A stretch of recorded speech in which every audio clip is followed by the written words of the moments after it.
હાલસરની પ્રક્રિયા પારદર્શિત અને ખૂબ સારી રીતે ચાલી રહેલ છે. ચોક્કસ રાજકીય પક્ષના અને કાર્યકર્તાઓ દ્વારા ખોટી માહિતી આપીને ડ્રાફ્ટ યાદીમાં છેડછાડ કરવામાં આવી છે. કચ્છની 6 વિધાનસભામાં 35,000થી વધુ નામો હયાત મતદારો પૈકી ચોક્કસ નામના અમુક વ્યક્તિઓ દ્વારા ખોટી રીતે ફોર્મ નંબર 7 ભરીને મતદાર યાદીમાંથી નામ કમી કરવાનું મોટું કાવતરું હાથ ધરવામાં આવેલ છે. કાયદાકીય કલમ મુજબ ખોટી માહિતી આપવા બદલ ગુનો દાખલ થઈ શકે છે. આવા જમા થયેલ ફોર્મ નંબર 7માં ખોટી માહિતી આપી મતદારોનું નામ રદ કરવા વાંધો ઉઠાવનાર વ્યક્તિ સામે તાત્કાલિક ફરિયાદની માંગણી કરી છે. કોઈ પણ મતદારના નામ સામે વાંધો આવે ત્યારે નિયમ મુજબ મતદારે નોટિસ આપી તેને સાંભળવામાં આવે છે. તેમજ કોઈ પણ મતદારો યોગ્ય પ્રક્રિયા કર્યા વગર નામ કમી કરી શકાય નહીં. વાંધા લેનાર પોતે તે જ વિધાનસભાનો હોવો જોઈએ. ચૂંટણી પંચની હેન્ડબુકના નિયમ મુજબ કોઈ પણ વાંધેદાર બ્લોકમાં વાંધા ન લઈ શકે.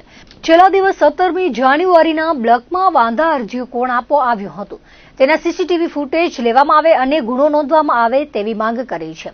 16, 17, 18મી જાન્યુઆરી સુધીના દરેક એઆરઓ કચેરીના સમય 11 થી 6 સુધીના સીસીટીવી ફૂટેજ મળવા, ફોર્મ નંબર 7 થી જેમણે વાંધા લીધેલ છે અને ખોટી માહિતી આપેલ હોય તેની સામે ફોજદારી ફરિયાદ નોંધાવવામાં આવે તેવી માંગ કરી છે. વાંધા રજૂ થયેલ છે જેમાં જેમની સહી છે તે વ્યક્તિ પોતે છે કે કેમ તેની પણ એફએસએલમાં તપાસ કરી અને સહી સાચી છે કે ખોટી તેમજ મોબાઈલ નંબર પણ સાચા છે કે ખોટા તેની ખરાઈ કરવામાં આવે સહિતના મુદ્દે જિલ્લા પ્રમુખ વીકે હુંબલ સહિતના આગેવાનો કાર્યકરો ઉપસ્થિત રહી માંગ કરી હતી. જિલ્લા ચૂંટણી અધિકારી જે આપણા છે એમને અમે આવેદનપત્ર આપવા આવ્યા છે, રજૂઆત કરવા આવ્યા છીએ અને ખાસ કરીને અમારી રજૂઆત એ છે કે આ દેશનું લોકતંત્ર બચાવવું, આ દેશની લોકશાહી બચાવવી અને દરેક મતદારને જે બંધારણ અધિકાર આપ્યો છે, હક આપ્યો છે એ ક્યાંક ને ક્યાંક અધિકાર છીનવવાનું કામ અત્યારે ભારતીય જનતા પાર્ટીના લોકો કરી રહ્યા છે. અત્યારે સમગ્ર ગુજરાત અને એની સાથે આપણા કચ્છ જિલ્લામાં મતદાર યાદી સુધારણાનો કાર્યક્રમ ચાલી રહ્યો છે. 18 તારીખના છેલ્લે વાંધા કોઈ પણ ફોર્મ નવા નામ ઉમેરવા હોય, કોઈ વાંધો હોય કે શિફ્ટિંગ કરીને આવે એના માટે ફોર્મ નંબર 6, 7ને હાથ ભરવાના હતા. પરંતુ નવાઈની વાત એ છે કે અત્યારે ભારતીય જનતા પાર્ટી કોઈ પણ પ્રકારે જેમ કે પ્રકારે ખાસ કરીને કોંગ્રેસ પ્રેરિત મતદારો હોય એના નામો કમી કરવા, ખાસ કરીને અમુક સમાજોને ટાર્ગેટ કરવા, એસસી, એસટી, ઓબીસી, માઇનોરિટી આવા મતદારોના નામો કમી કરવા માટે એકદમ માની લો થોકબદ્ધ રીતે પ્રદેશ કાર્યાલયમાંથી ફોર્મ વાંધા લખાઈને આવ્યા, ફોર્મ નંબર 7 ત્યાંથી જિલ્લા ભાજપના કાર્યાલય સુધી આવ્યા. ભાજપના કાર્યાલયમાંથી ગાડીઓ ભરી દરેક એઆરઓ એટલે પ્રાંત કચેરીઓએ આ વાંધાઓ પહોંચાડવામાં આવ્યા અને હજારોની સંખ્યામાં 1, 2, 5, 10 નહીં હજારોની સંખ્યામાં વાંધા રજૂ કરવામાં આવ્યા. હું આ બાબતેથી ચેલેન્જ કરું છું કે આપ શ્રીઓ વહેલી તકે આ જે ચેલેન્જ આપવું જોઈએ કે વહીવટીતંત્રને મારા ઘરે દસ્તાવેજ છે, પુરાવા છે કે અગાઉ બની પસંદના વિસ્તાર આપ ચૂંટણી કાર્ડ નહીં પોતાનું જીવન કાર્ડ સમજે છે. એ કાર્ડ તમે એને મતદાર કાઢો છો તો કોઈ સંજોગે હાલશે નહીં. તો આ એક પુરાવો છે કે વહીવટીતંત્ર આખા કચ્છમાં અનેક તાલુકામાં આવું જ રીતે કર્યું છે. કોઈ ખરેખર જેની તમે સુધારે નહીં સુધારે બધી એનું જવાબ વહીવટીતંત્ર લેવું પડે. નખત્રાણા તાલુકા કક્ષાનો સ્વાગત કાર્યક્રમ પ્રાંત કચેરી ખાતે યોજાયો હતો.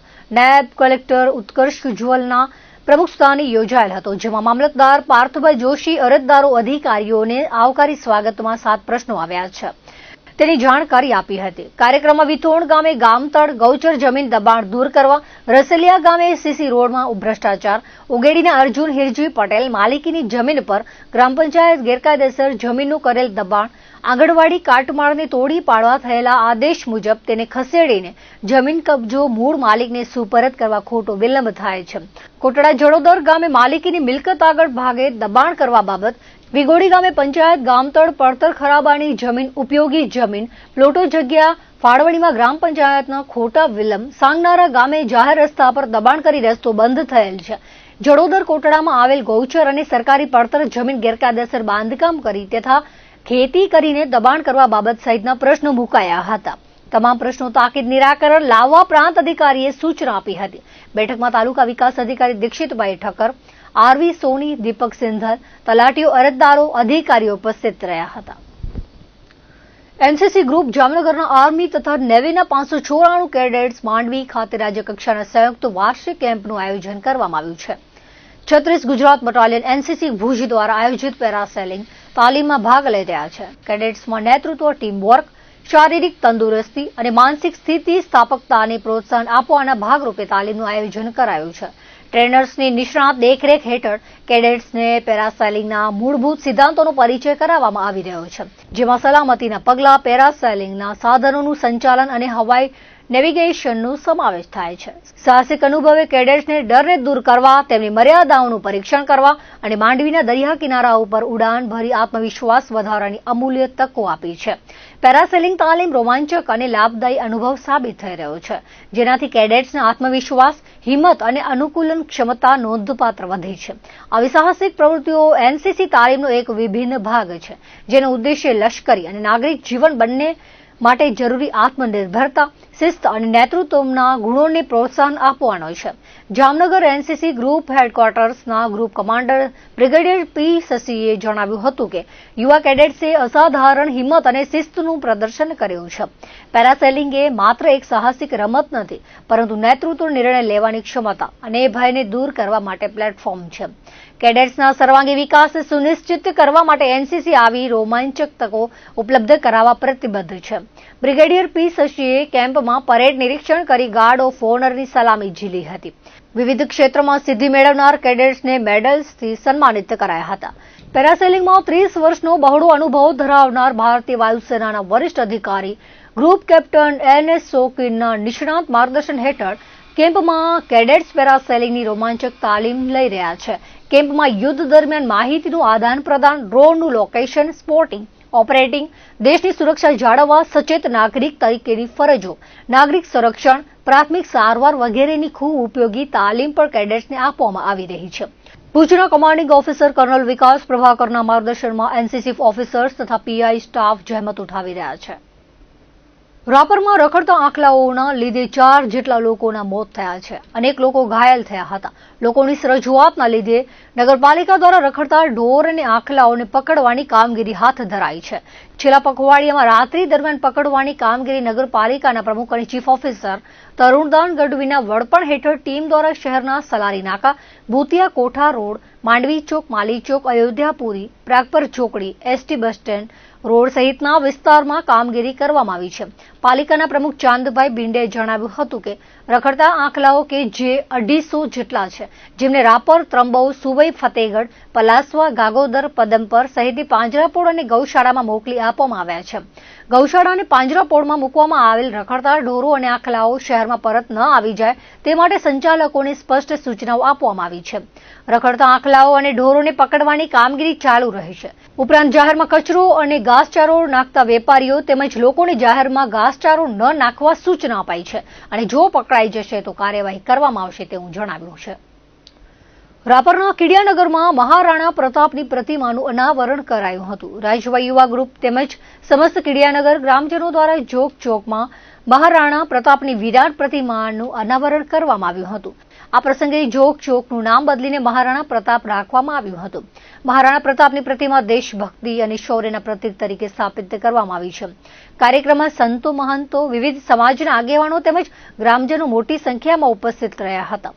તેમજ સંપૂર્ણ કાર્યક્રમનું સંચાલન રાજ્ય યુવા ગ્રુપ દ્વારા કરવામાં આવ્યું હતું. પંજાબ નેશનલ બેંક દ્વારા ભુજ ખાતે એનઆરઆઈ મીટનું સફળ આયોજન કરવામાં આવ્યું હતું. કાર્યક્રમનો ઉદ્દેશ્ય પ્રવાસી ભારતીય ગ્રાહકોને બેંકની વિવિધ યોજનાઓ અને પ્રોડક્ટ્સ વિશે વિગતવાર માહિતી પ્રદાન કરવાનો રહ્યો હતો.